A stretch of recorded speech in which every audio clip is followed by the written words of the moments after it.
All right, greetings everybody, and welcome to week number 7. That is right, week number 7. That's 5, and that's 2, and that's 7 of your 7314 class, which is your reference class. As always, I'm Dr. J.S.K. Austin, and what we are going to do today is we are going to have a state of the course update, and after the state of the course update, then we will talk a bit about the Wikipedia assignment that you all have upcoming. I do this video every semester, and it's a video to just kind of conceptualize the Wikipedia edit assignment, why you're doing it, and a few things about Wikipedia and how it plays a part in modern day librarianship and reference services. So with that said, first things first, I cannot believe that we are at week number 7 already. We are almost halfway through the class. We will actually be halfway through the class after this week, and that is, well, I've enjoyed my time with y'all, so it's kind of bittersweet, but these courses aren't meant to last forever, and I'm sure you all are saying thank God for that.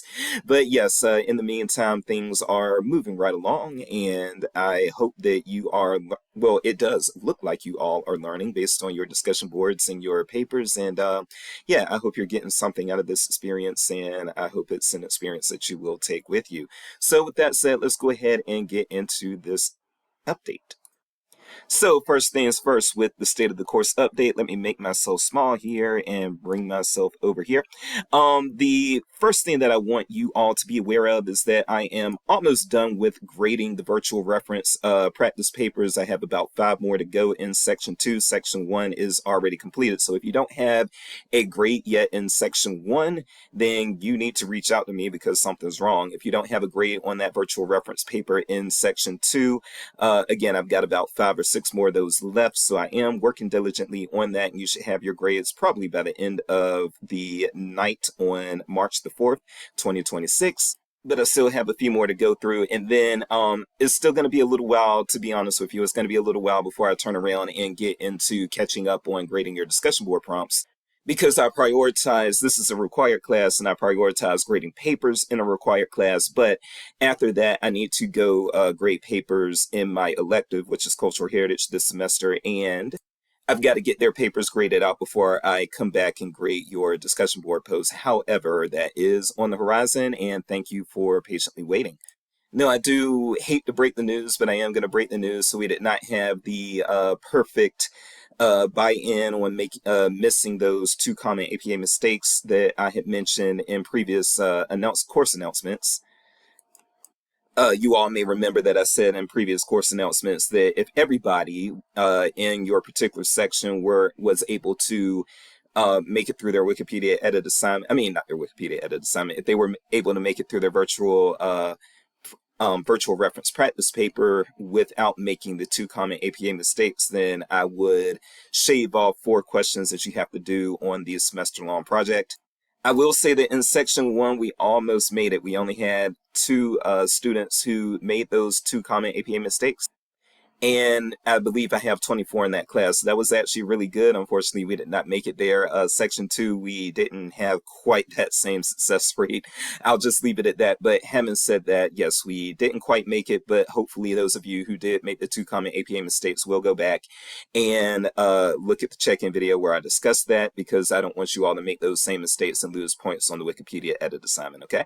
So yeah, go ahead and correct those mistakes before turning in the Wikipedia edit assignment, or correct those mistakes, be aware of those mistakes, I should say, before turning it in, and then turn it in without making those mistakes so that you don't lose those points. It is my goal for everybody to get an A in this course, and right now that is still possible for everybody in both sections, so please make it happen. Usually I do have a few B's, but I am hoping for 100% A's in both sections. Help me make it happen, so correct your mistakes. All right, some other things to be aware of, and we're going to make me small here, so let's click out of some of this stuff that has already happened. You do have your discussion board prompt 5 that is due this coming week, and what I do want you all to be aware of is that oh, well, that's already been due, I'm sorry. Forgive Dr. Jace, I am getting old and all the days are just running together. So you all actually do not have a discussion board prompt that is due again until April. So for the rest of the month of March, you don't have any more discussion board prompts. And what this means is that you can redirect that time into working on your semester-long project. And I would say that you should aim to answer 5 to 6 questions per week, and I did mention that in the announcement last week when I notified you all that the semester-long project was up and available. Yes, what you're going to want to do is go ahead and, again, answer at least 5 to 6 questions a week so that you can finish that semester-long project on time. And in the meantime, I do hate that some students feel that the class kind of goes quote unquote dormant after we no longer have weekly discussion board posts. But again, this is the way that I feel is best to facilitate success within my students. I don't want you all to feel abandoned. So there will still be course announcements. I will still be doing check-in videos every week that we don't have a sync session. However, I would be overloading y'all if I made y'all do both the semester-long project and I made you all do the Wikipedia edit assignment / the after that the LibGuide, and I still made you all do the discussion board posts every week. So something had to give, and unfortunately it is the discussion board posts that give, but I'm still here, and I want you all to know that I'm still here. If you need me, if you want to reach out to me or anything like that, just do it. You know, I'm still here. So the class is not dormant and the professor is not away. I am still here. I am still watching, and I am still rooting for all of your success. So please don't forget that. Now let me actually go into into the announcements. I'm all over the place today. Let me go into those announcements just to make sure. Section 2, I apologize for neglecting to put the the check-in video last week. So nobody reached out to me, so maybe it didn't matter to you, but I do try to align the content properly between both sections so that one section isn't getting something that the other section isn't. And Academic Search Premier and JSTOR can be very helpful to your research if you're looking for outside and additional sources for your Wikipedia edit assignment. Those are, especially Academic Search Premier, those are going to be databases that you're going to want to use. So by all means, if you haven't looked at that, if you're unfamiliar with those resources, they are both available through Mizzou Libraries, and getting sources off of those databases can be helpful in getting a good source list together for the Wikipedia edit assignment. Some other things that have been posted recently, I think I mentioned the ICE thing last week. Let me make sure that there's nothing in the semester-long project announcement that I want to bring to your attention right now. You need to answer 40 questions total, so that's about 5 per week last week. Now it's about 5 to 6 per week, but that still won't overload you. I don't want you all to feel overwhelmed with that assignment, and I don't think you all will be, as long as you pace yourselves. But I will say prior to me inheriting this class, the semester-long project was something that students were expected to finish within 3 weeks. And it really did stress the students out when I inherited the class. It was like I did it the way that it was handed to me for the first 2 semesters that I taught it, and it really stressed the students out. So I turned it from being a 3-week assignment into being something that you could do over the course of the semester, because again, I don't want you all stressing out over that, okay? But pace yourself, because if you do wait until the final 3 weeks or so to finish the semester-long project, it is going to stress you out trying to get all of that done within 3 weeks. So I do want that to just be on your radar. I want you all to be aware of that. The other thing that I want you all to be aware of is that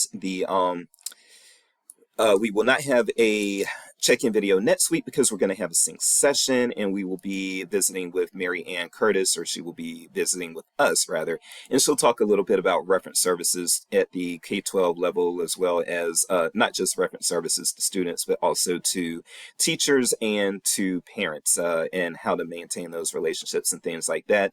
I will say that some of you are going to find yourselves in K-12 libraries when you didn't really intend to be. A lot of people do come into the program wanting to be academic librarians or public librarians, but a lot of times people will end up in school libraries because the school libraries are where the opportunities are, especially if they're in small towns and that sort of thing.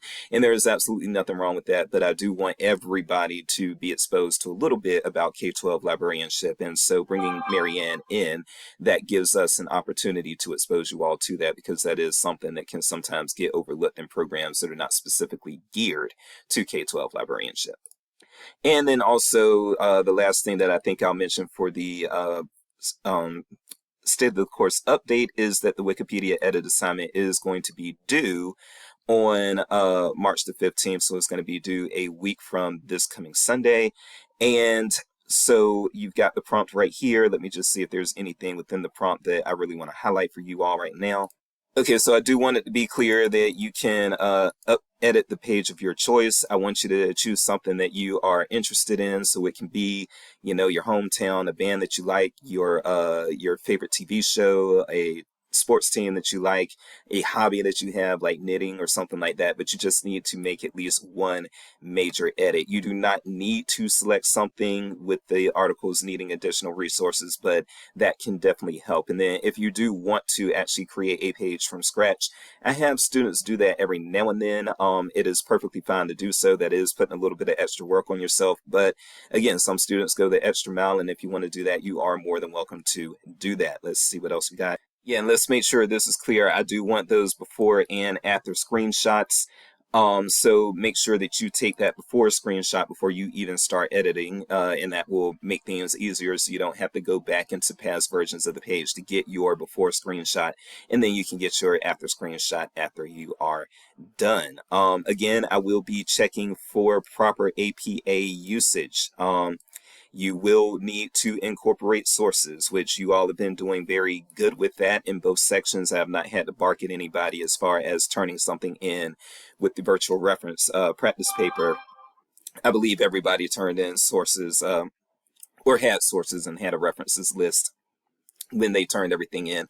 I know that everything that I've graded so far has everybody from section 1, and then half the class from section 2, but I do need to make sure that the other half of the class from section 2 also did sources. And if you did not do sources in the virtual reference practice paper, you are going to lose points, but don't make that same mistake here. Incorporate sources. And again, Academic Search Premier is a great resource for getting sources. Okay, we've got a full rubric right here, so as you can see, the APA errors is something that you can lose points for. Not having your screenshots is something that you can lose points for.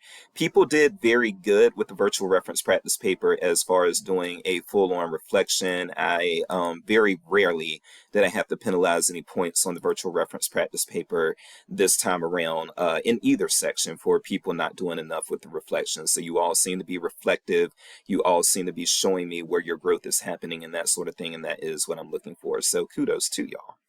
And yeah, I think that's pretty much everything. After that, the it looks like the prompt is just kind of sort of self-explanatory. And so if you do have any questions, by all means, reach out to me. There is no need to be shy about asking me questions. That is, in fact, what you are supposed to do. But I will say that, yeah, I think that everybody is going to be fine just going through the prompts. So that's the good news there. Okay, so that is it for the state of the course updates at this point. So from here, you can cut out if you want to cut out if you were just looking for the state of the course updates. But if you are wanting to stick around, what we're going to do now is actually conceptualize the assignment, and that's actually going to take a while. It's going to take about 45 minutes unsped. Of course, you can speed me up. And what I'm going to do is I'm going to draft the table of contents for this video so that you can kind of, if you want to skip around to points that you are interested in and skip over things that you're not interested in, that is totally fine. So yeah, there will be a table of contents. So in a minute, we will go ahead and get into the first part of this. Let me tell you what is coming up. So the first thing we're going to do is I'm going to tell you a little bit about Wikipedia, what you would use it on the reference desk for, as well as the issues with Wikipedia, because you won't really use Wikipedia as a source. And I'm going to explain why, but a lot of people have been misled to believe that the issue with Wikipedia is accuracy. It is not. So we're going to talk about what the real issues with Wikipedia is first, and then after that, I'm going to talk a little bit about Wikipedia editathons and basically social action within Wikipedia, which that is social justice advocacy, I will say, but some things you can do related to that. And then I'm going to share my theory about somebody who is pretty much an unknown, but who has a lot of influence on the information we consume due to Wikipedia.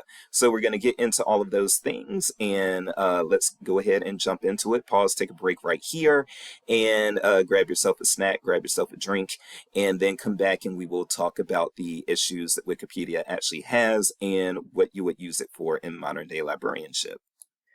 All right, so let's talk about Wikipedia's place in modern day reference. So First of all, it needs to be clear that, again, Wikipedia is not an inaccurate source. In fact, Wikipedia is just as accurate as Encyclopedia Britannica is. Wikipedia has a very extensive and I would say a very effective peer review process that's kind of built into it, where editors and all of these Wikipedia editing people, they just go in and there are also bots that edit within Wikipedia as well, but these things just kind of go in and make sure that suspect information gets taken out and that sort of thing. And also there are top pages and everything, but there is a lot of discussion around Wikipedia edits, and Wikipedia editors tend to be very serious about what they do, but it does make the source very it makes it very accurate. And again, I've seen a lot of nonsense just get taken out of Wikipedia over the years, and that is a good thing. And Wikipedia definitely has its uses, really, when you're on the reference desk, because Wikipedia is free and it's extensive and it has all these rabbit hole links that you can follow and everything. Wikipedia actually ends up being a very good source as far as, really, I should say resource, as far as gathering information quickly. So when a patron is standing before you and they're saying, hey, I need information on this, that, and the fourth, can you help me out with that? And you're just like, okay, I don't even know what this person is talking about. You don't have to worry, because our trusty Wikipedia resource is right there. We can pull up Wikipedia, we can type stuff in, and by gleaning a page very quickly, you'll find out very quickly how to find synonyms to what the patron is talking about, how to find related concepts to what the patron is talking about, and you can build up a pretty substantial knowledge base about what the patron is talking about very, very quickly, and apply that to the reference transaction and make sure that the patron is getting everything that they need. That use at times using Wikipedia will actually be able to build your knowledge based on what the patron is talking about, to a point where your knowledge is even on par or exceeding what the patron is has as far as knowledge on that topic. And that can be very good, because quite frankly, a lot of times what you want to do is you are wanting to give the patron information that they didn't already have. They are trying to learn, they're trying to grow, they're trying to get this information, and you can help them get it by knowing a few things about the topic that perhaps they don't even know about the topic, even if it's a topic that they are knowledgeable about and have strong interest in.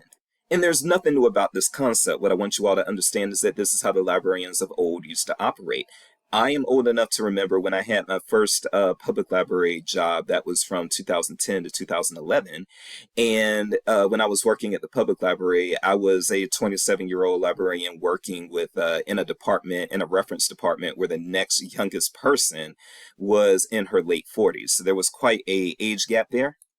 But with that age gap came some knowledge of how the old school librarians did it. And what they did was, when they were unfamiliar with topics that people would bring before them on the reference desk prior to the internet, what they would do is they would go to the encyclopedias and they would find out information very quickly using the encyclopedias. They would gain information, they would figure out related concepts and things like that. And then from there, they could use the catalog, card catalog, or the OPAC, or whatever they were using, and gather sources for the patron as needed.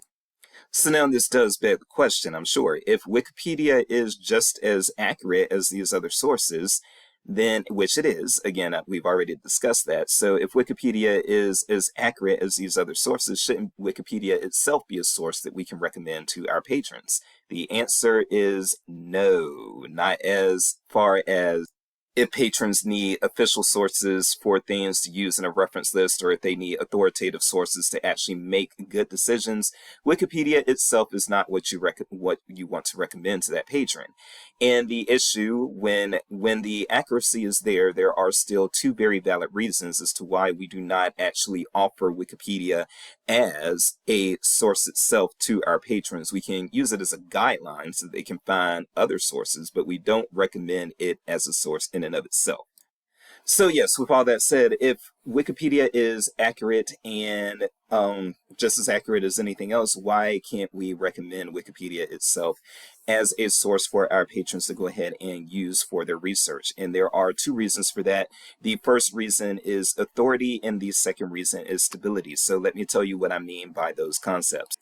Let's first deal with authority. So authority is when we know who our author is, right? We know who this person is. We can look into who this author is. We can find out what their biases are, what their objectives are, that sort of thing. So let's say, for instance, that And by the way, as you all probably already know, most of your sources that you would recommend, your journal articles, your magazines, your newspapers, recordings, lectures, all sorts of things.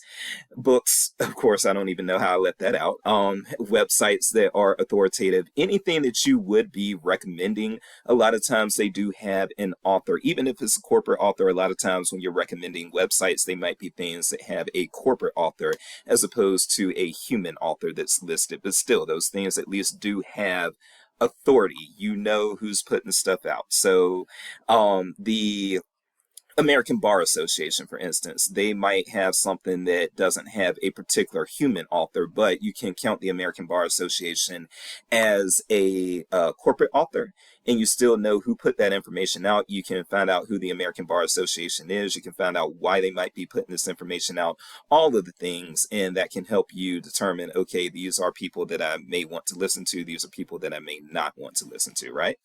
And a similar deal when we do have our human authors. So let's say that you found an article and the article is written by, I'm just going to toss out names randomly, Rachel Maddow or Tucker Carlson. Let's say that you find these sorts of things, okay?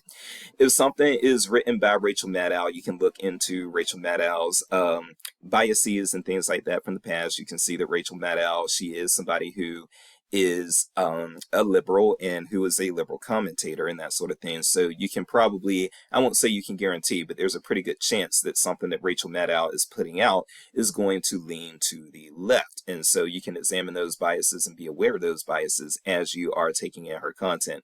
Same deal with Tucker Carlson. On the opposite side of the political aisle, if you see something that's written by Tucker Carlson, that is probably something that is designed for a right-wing audience, has a right-wing slant and that sort of thing. So you can gauge objectives in that sort of way. And even if something is an objective piece, I used to be a newspaper reporter myself. If you were to find one of my old, not an opinion piece that I wrote, but if you found one of my pieces of objective reporting from over 20 years ago, then you could say, okay, this is written by Jason Alston. We can see that he's this, he's that. He's working for the Henderson Daily Dispatch in North Carolina, and he is writing an objective piece, and he has a track record of writing objective pieces, okay? And all of that is well and good. However, when you are dealing with Wikipedia, things are just not that simple. Don't get me wrong. You can figure out who made edits to Wikipedia pages, but it's very labor intensive. You don't just have a byline. It's not by such and such, blah, blah, blah, blah, blah, blah, blah. There's no byline. You have to actually go in and do some digging and figure out, oh, okay, so who wrote this? Or who made this edit? Who included this information?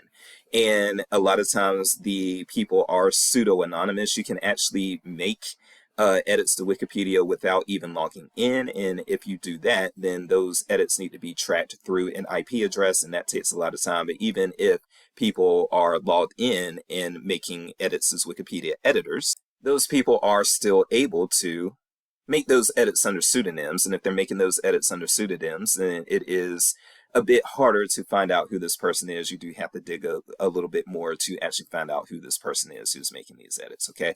And then there are bots. Again, there are bots that are making edits in Wikipedia now as well. And so it is pretty much impossible to determine what a bot's actual objectives are. So we don't have the authority with Wikipedia that we would need for actually recommending sources. And so that's a big reason why we do not recommend Wikipedia as a source itself. Now, Wikipedia's second issue is going to be what we refer to as stability.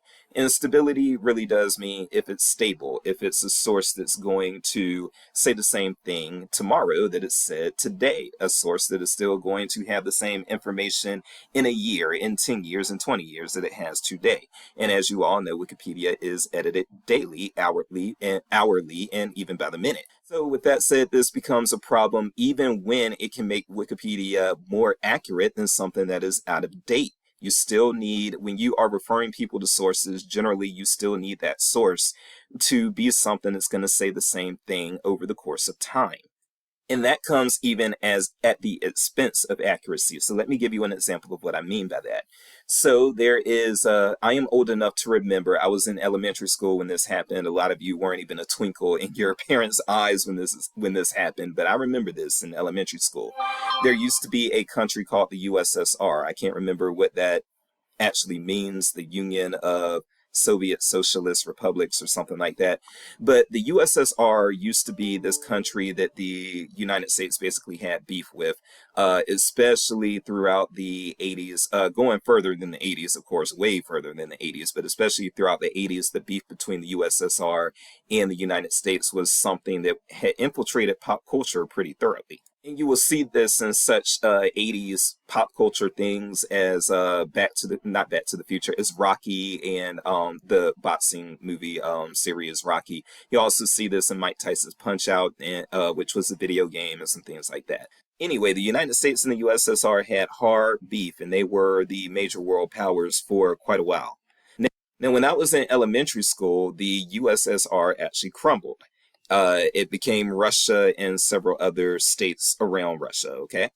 And so, with the Soviet Union no longer being after the early 90s, you could have, basically, you could have things in your collection even today that if they were published in 1991, circa 1991 and before, these things would discuss the USSR, the Soviet Union, as it was also known, as something that was still a thing. Sources from the 80s will describe the USSR as an active country and will talk about it as if it's an active country.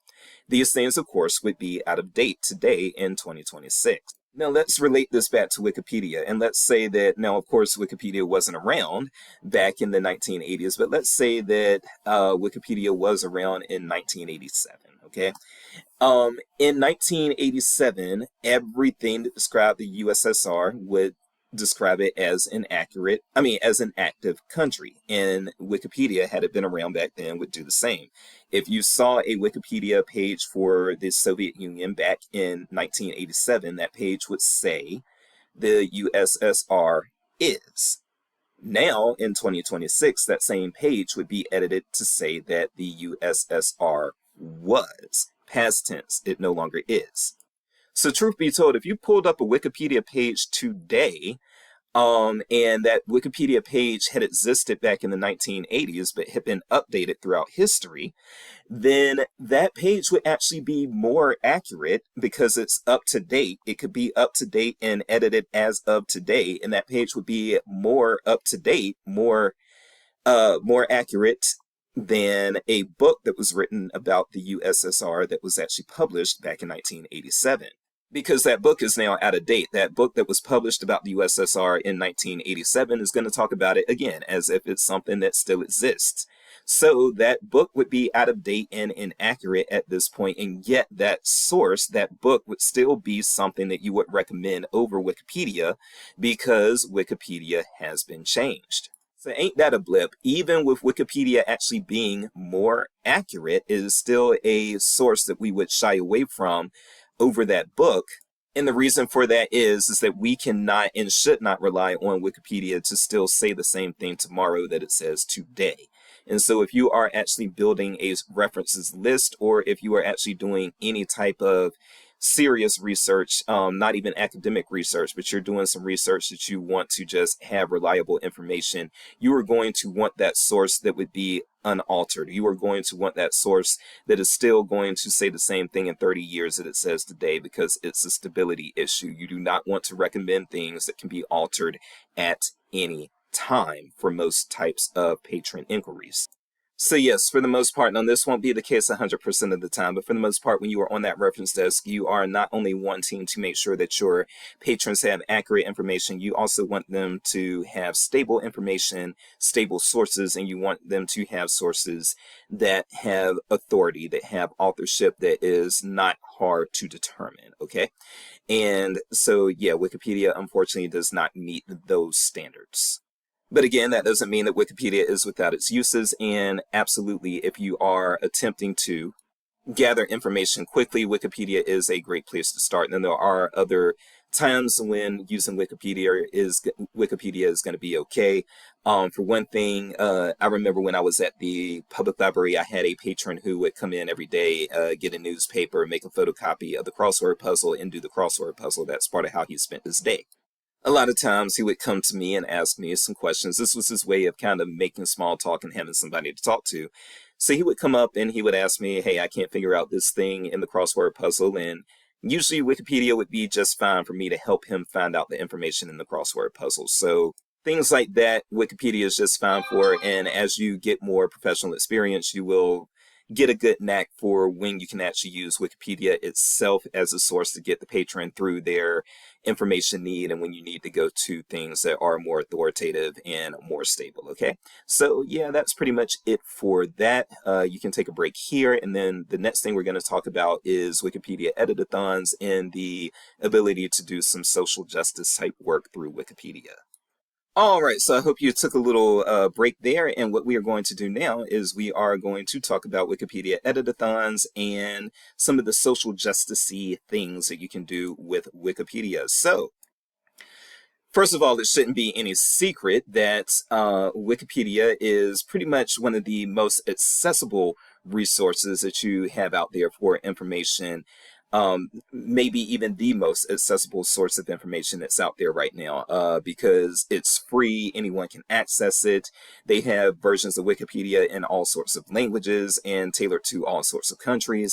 There are no paywalls, there are no required logins or anything like that. Hold on. Sorry, that was my boss from my part-time job, so I had to take that. Always do. But yes, so yeah, with Wikipedia being so accessible, so easy to access and that sort of thing, a lot of people are relying on it. And so it does behoove us as information professionals and as librarians to make sure that Wikipedia has the best information out there that it can have. It's not going to be 100% perfect, but we can do things to improve Wikipedia. And so I am always advocating for Wikipedia editathons. Now, let me first tell you what a Wikipedia editathon is.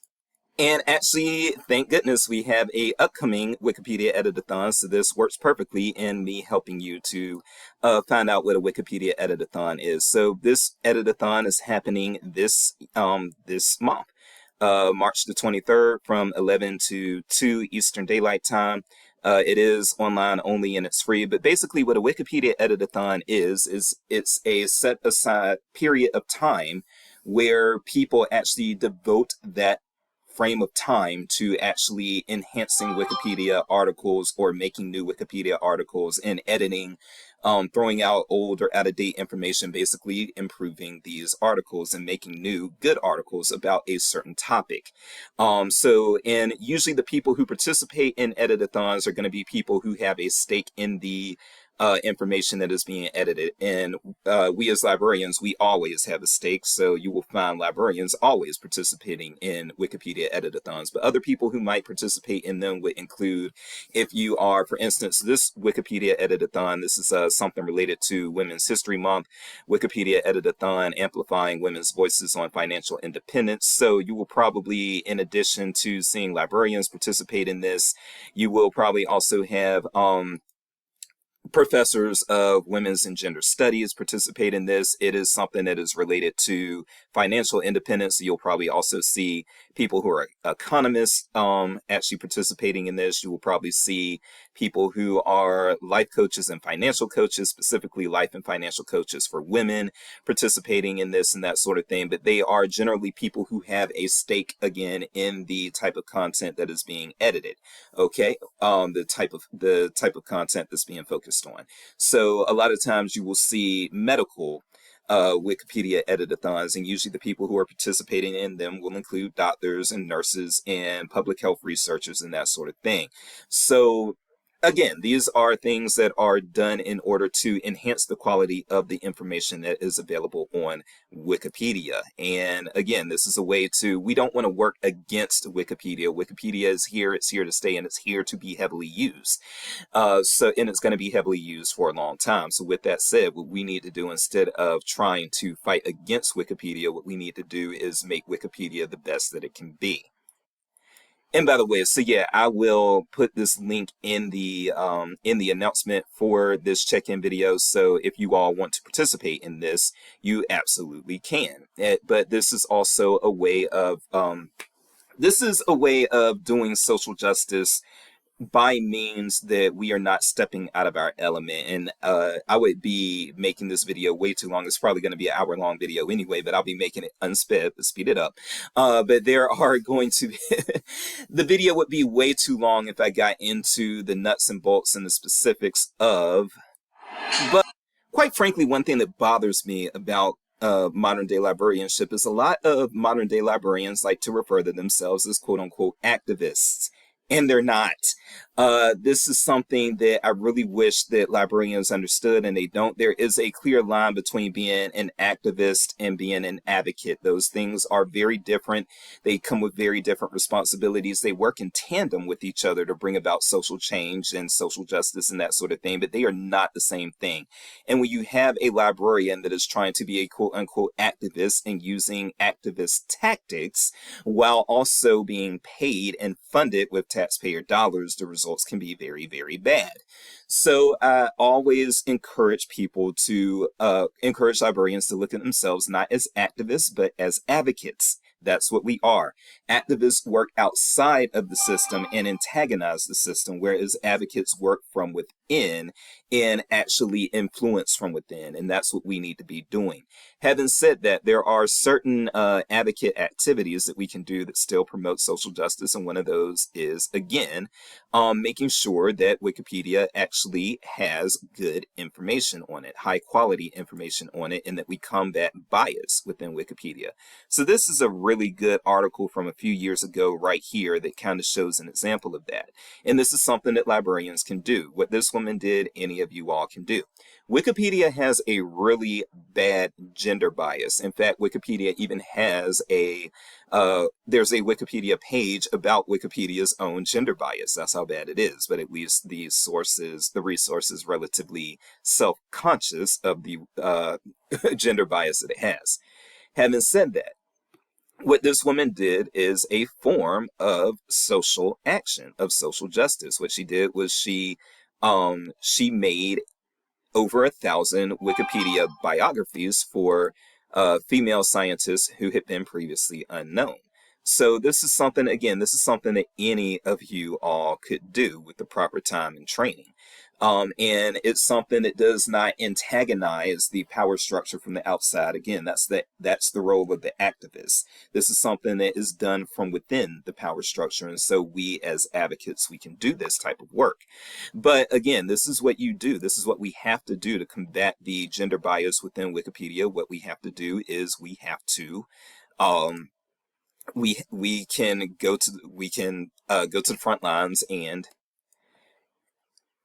fix the problem by editing the content, by adding content, and by removing content that is no longer accurate and that no longer applies. And so if you were to read through this article, you would see that there is a very solid justification for why she did the work that she did. And I'm hoping that this article is a few years old now. It's about 4 years old. Yeah, from 2022. So it's about 4 years old. But this is work that I hope that she is still continuing to do. And if it is work that she is still continuing to do, then, and if other people have followed suit, then Wikipedia can only get better from there. Now, she focused on female scientists, at least at that time. But this can be done in a lot of other arenas. There are a lot of female lawyers who deserve to have Wikipedia pages throughout history, but don't have them. There are a lot of women within the medical field. I know that science is still kind of STEM, but still the other things that are related to STEM, there are important women who deserve to have biographies in Wikipedia related to the work that they did or because of the work that they did, and they do not have those biographies. And so, you know, we wouldn't have to stop at science. You could be the person, for instance, who says, hey, there are a lot of women lawyers who should be known but are not known, and now I'm going to make them known because I'm going to create Wikipedia pages for them. And so this is, again, our way of getting the social action out there, okay? So this is something that I would recommend that you all do. I would hope that you all would gain an interest in doing this, especially first of all, librarianship is a female-dominated profession. And a lot of the women who are in our profession, they believe in feminism. They believe in telling the stories of women. They believe in all of those great things. And so one of the ways to do that would be to get out here and work on Wikipedia, enhance Wikipedia, and that sort of thing. So I hope this is something that some of you all will be interested in. And also, you wouldn't have to limit it just to gender if you're interested, for instance, in people of color and making sure that they are represented, or people who are queer, trans, and that sort of thing, making sure that there's representation there, or whatever the case may be. You can right these wrongs. You can add this content and edit this content in order to make it more representative of the true world that is around us. Okay. And so one other thing that one other page that I do want to just show here really quickly is I'm not going to go over, I'm not going to go over this page. I'm just going to let you all know that it exists. So there is a page that came out back in 2024 about how to host a Wikipedia edit-a-thon in your community. And so this is, again, something that can be done. It might be something that a student group for library science students here at Mizzou could do even. But yes, if you're interested in hosting a Wikipedia edit-a-thon, this will give you the ideas and some direction on how to get that done. So yes, this is a way to fill your little social justice, scratch your little social justice itch if you are a social justice minded person, which a lot of librarians actually are. All right, take a break here, and then the last thing we will talk about is a figure that I want you all to be aware of, who has a lot of influence on the information that people consume every day, and you may not know who he is, and I think that there are scary implications for that. Pause, take a break here, join me in a minute. Okay, so let's talk about somebody that you may not be familiar with, and the fact that you're probably not familiar with this person. In fact, you're likely to not be familiar with this person, and that is something that is actually a sort of alarming. So, how many of you have heard of Stephen Pruitt? This man right here. If you haven't heard of him, that's unfortunate and also possibly a little concerning, because you have probably read content that he has had his hands on if you've used Wikipedia. And here is why. Because Stephen Pruitt has been known for making over 4.4 million edits to Wikipedia, and that was way back in 2021 when he had made, so it dwarfs this by now. I've heard like estimates of over 6 million edits at this point. And Stephen Pruitt has also, let's see here, he is responsible for creating more than 30,000 Wikipedia articles. So this is somebody who, he is known to be, quote unquote, the most involved Wikipedia editor known. Okay. And again, this man has made over 6 million, there we go, over 6 million edits to Wikipedia, according to Wikipedia, and including over 30,000 original Wikipedia articles. And yet, who is he? Folks, I do want to just kind of leave a little bit of food for thought with you that this is a little concerning. That we have somebody who is basically just a private citizen who is not tied to any information. He's not employed by any information agency. He is not tied to any information. He's not even officially tied to Wikipedia. He is an editor for Wikipedia, but he's not a paid Wikipedia editor and administrator. He is somebody who, as a hobbyist, does these edits on Wikipedia. And yet this man is somebody who has a unknown but probably substantial influence on the information that we consume every day. And I find this to be terribly alarming, because if you have other Stephen Pruitts, they might come with agendas. Now, when I first started talking about this, we didn't even have a Wikipedia page for Stephen Pruitt. At least we had that now. But I started talking about this years ago, when he was even more of an unknown than he is now. Now, this article had been printed by that time. I started talking about him actually in the spring of 2022. But he, again, is somebody who had motivations that we were not aware of, whatever they were, prior to he was doing this already by November 21. So throughout the last decade, throughout 2020, all of that stuff, he had been operating as a relative unknown and putting all of this information out there, and people were just consuming it, not knowing that he was involved in the production of the information that they were consuming. And so there was no way, when you didn't even know that he was involved in it, there was no way to say, okay, what is this guy up to? What are his objectives? What are his motives? What is he trying to do? Is he a good faith actor? Now that there has been some information that has come out about him, we can say that yes, he is a good faith actor. We do realize at this point that he's just a private citizen who just pretty much does this in his spare time. But I would still say that this is dangerous because the next Stephen Pruitt might actually be somebody who has a hidden agenda. The next Stephen Pruitt might be somebody who actually does try to influence the information landscape in a malevolent fashion, in a way that is meant to harm people. And I would even say that, there is this concept of information warfare. And what I'm talking about right now isn't exactly information warfare, but it's something that information warfare could evolve into. So what I foresee is a future wherein information warfare can include misinforming, disinforming. Actually, there is a difference between disinformation and misinformation. So disinformation is information that is deliberately meant to disinform, mislead, or uninform people. That's what disinformation is. Whereas misinformation is information that is inaccurate and unreliable, but that misinformation isn't intended deliberately to disinform, to make people, get bad information, basically. Okay. And so I could see to where in the future there is a Stephen Pruitt who is out there with the exact specific purpose of putting bad information out there on Wikipedia in order to deliberately disinform people. And when that bad information gets out there, it can cause conflict, it can undermine the republic, it can do all of those things. And these are the things that I'm worried about. We already see kind of a similar concept going on social media, as you all know. On social media, we do have situations going on wherein there are troll farms.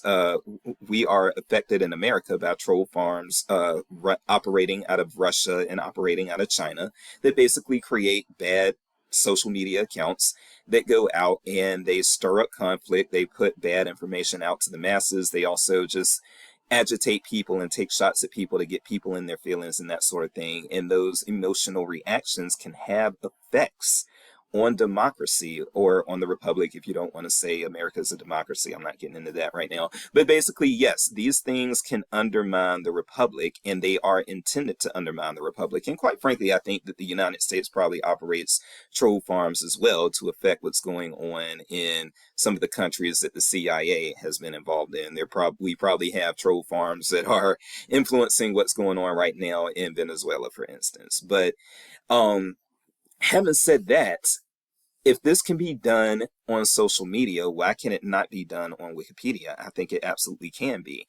Now you might say, but Dr. Jace, what about the peer review system that you were just talking about? And I get that. That's a good response. I think that is a good, accurate, honest response. However, I also believe that with a little craftiness, what you can do is get enough other bots, AIs, and just other trolls out there to actually overcome the peer review system. If you get enough counter peer reviewers or that sort of thing to come in and say, oh, this information is good, once the bad information is actually put out there, and you get basically exchanges, talk pages where you have people who are good faith actors, but they're going back and forth with these bad faith actors, I think that you can create a system that eventually undermines the peer review. It hasn't been done yet, and I don't know exactly how that would be done, but I don't think it's outside of the possibilities that it will be done. And if that's done, I can see a scary future for all of us. And so I think that there is a lesson to be learned with knowing that Stephen Pruitt exists and knowing what he does, what he's up to, and that sort of thing. And I think that lesson is that when we start relying on things such as Wikipedia for our main sources of information, and when we're also relying on social media for our primary information and for information encountering and things like that.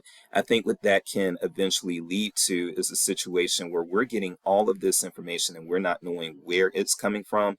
And when we don't know where it's coming from and we don't know who's actually putting it out, then we are putting ourselves at risk of just taking in more and more bad information and getting to the point where we're just in danger, where we are allowing ourselves to be overly influenced by people who don't want what is the best for us. And so this is something that I want all of us to be vigilant on going forward. I just want us to exercise vigilance. I want us to be aware of our information landscape and the authority issues therein. And if you see something and you're just thinking to yourself, okay, this doesn't sit right with me, go ahead and try to figure out if that information is good. Do some digging and that sort of thing, because there are going to be times now in the current information landscape where we encounter information that isn't just misinformation, it doesn't just happen to be bad information. We are going to encounter disinformation. We are going to encounter stuff that was deliberately put out there to undermine us. And we are, quite frankly, headed to global conflict. I'm going to call it out. I'm not saying that America is going to be involved directly in quote unquote war with the declaration of war and all of that. But what I am going to say is this Iran versus Israel thing is very, very real. And America is picking a side, and so is England, and so is China, and so is North Korea, and so forth and so on. And these are things that are they're going to cost the American taxpayer a lot of money. It is going to result in the loss of life of American and other military personnel. It's also going to, quite frankly, result in the loss of life of a lot of civilians in Iran and in Israel, and that is quite unfortunate. And while all of this is going on, there is going to be a lot of disinformation targeted at the American populace. And we know that it's going to come through social media. A lot of people will argue it's also going to come through the mainstream media. I'm not going to go there right now. But if it's coming also in Wikipedia, then I think that that is a third dragon that we really have to not slay. We won't be able to slay these dragons, but that's something we've got to be very vigilant about, folks, because there are some very dangerous implications involved. So please, please, please take this information landscape stuff seriously, because right now we are in uncharted times, because this conflict that's going to be happening right now or over the next few months, if not years, between Israel and Iran. This particular conflict, what we are going to see that we have not seen before, are new and improved targeted ways of bringing bad information to American civilians, okay? And it's scary stuff, because we don't know what's going to happen, we don't know how to prevent it, we won't even necessarily know it when we see it. And that's very, very scary. All right. I am Dr. Jace, and in most cases, make sure that the authorship and authority of the information that you take in is something that you are able to trace. Jace, trace, got my rhyme. I can go about my day. If you need me, go ahead and reach out to me either by message or by email. And bless you all. I love you all. Please stay safe.